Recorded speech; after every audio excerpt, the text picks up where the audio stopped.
Classical தெர்மோடைனமிக்ஸில் chemical பொட்டென்ஷியல்னால் என்ன, சிம்பிளாக எப்படி அதை அண்டர்ஸ்டாண்ட் பண்ணுறது, அதை நம்ம பார்த்துடலாம். ஒரு ரூமில் போய் நின்று ஒரு ஸ்ப்ரே பாட்டிலை நம்ம ஸ்ப்ரே பண்ணுறோம். அப்போ அந்த ஸ்ப்ரே பாட்டிலில் ஹை ப்ரெஷர் இருக்கும், ஒரு ரூமில் பார்த்தீங்கன்னா லோ ப்ரெஷர் இருக்கும்.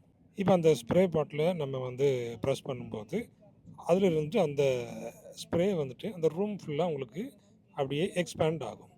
அப்போ ஹை ப்ரெஷரில் லோ ப்ரெஷருக்கு எக்ஸ்பேண்ட் ஆகுது.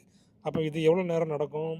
அது எல்லாம் ஈக்லிபிரியம் அட்டெண்ட் பண்ணுற வரைக்கும் அந்த ஸ்ப்ரே பாட்டில் எக்ஸ்பேண்ட் ஆகும். அதாவது high chemical potential low chemical பொட்டென்ஷியலுக்கு அங்கே மூவ் ஆகுது. மூவ்மெண்ட்டை நம்ம என்ன சொல்லுவோம் அப்படின்னு பார்த்தீங்கன்னா, அதாவது டிஃப்யூஷன் ஆர் ஃப்ளோ ஆஃப் பார்ட்டிகிள்ஸ்ன்னு சொல்லுவோம். இப்போ இதில் பாருங்கள், ஒரு ஹை மவுண்டெயினை ஹை பொட்டென்ஷியல்னு எடுத்துக்கிடுங்க.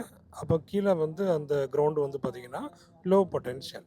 இப்போ ஒரு பார்ட்டிகிளை மேலேருந்து நம்ம உருட்டி விட்டாச்சுன்னா ஹை பொட்டென்ஷியல் இந்த லோ பொட்டென்ஷியலுக்கு அது நிச்சயம் மூவ் ஆகும். அதாவது chemical potential determines which phase is stable under which condition.